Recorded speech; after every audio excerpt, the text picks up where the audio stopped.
My name is Brittany Lutz. I'm originally from the Mechanicsburg area here, but currently I live in Philadelphia. I'm interning at an organization called Adult and Teen Challenge, which is a program that I graduated from to help girls who are struggling with addiction just like I was.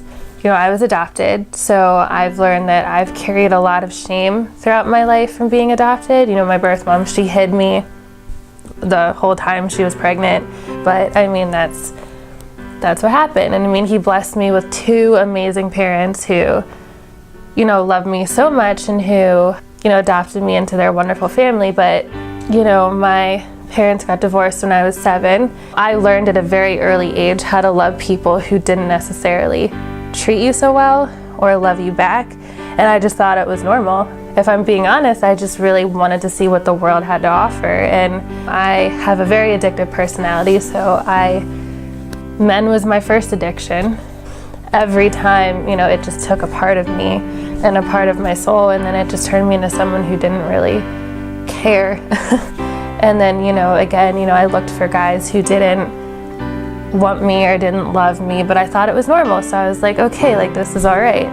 And then, you know, that pain just caused me to start drinking and partying, and I started drinking there. Got in trouble, decided to drop out, and again, it was just something I couldn't do. Like, it was a failure. I just wasn't good enough again. And then I went to go live with my dad, and again, Dad, I love you, but that was probably the worst thing I could have ever done because we didn't really have a relationship. You know, it was just two people living in the same house. He'd be downstairs, I'd be upstairs, you know, leaving for days on end. You know, I'd go and drink and they wouldn't know where I was.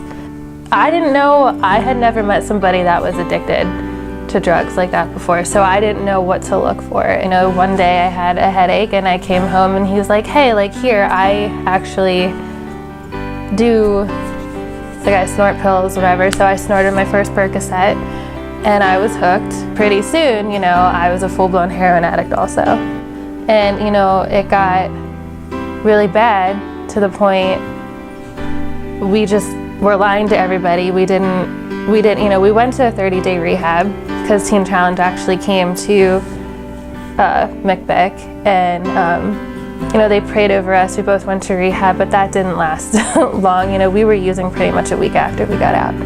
Again, it was just a push and pull of who I wanted to be versus who I actually was. I couldn't make the step to actually changing, and I didn't know why.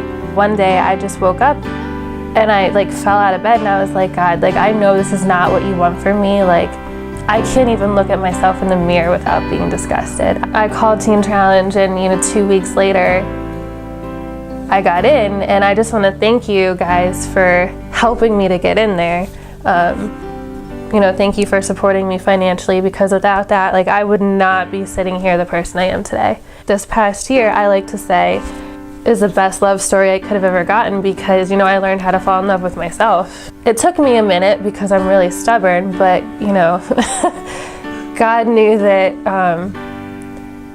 I needed to meet Jesus first, because I don't know if any of you have seen The Shack, but, you know, they represent Jesus as more of a human type figure, because he was, you know, he's more relatable. And, you know, I would spend time with him.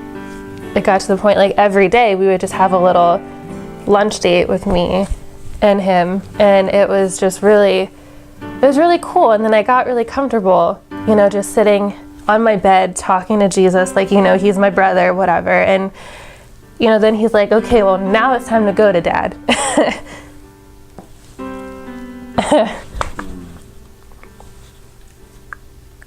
And it's really scary sometimes, because,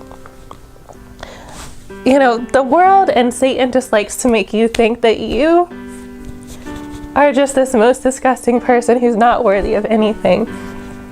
But when you get in front of God and it's just not like that at all, it's just so humbling.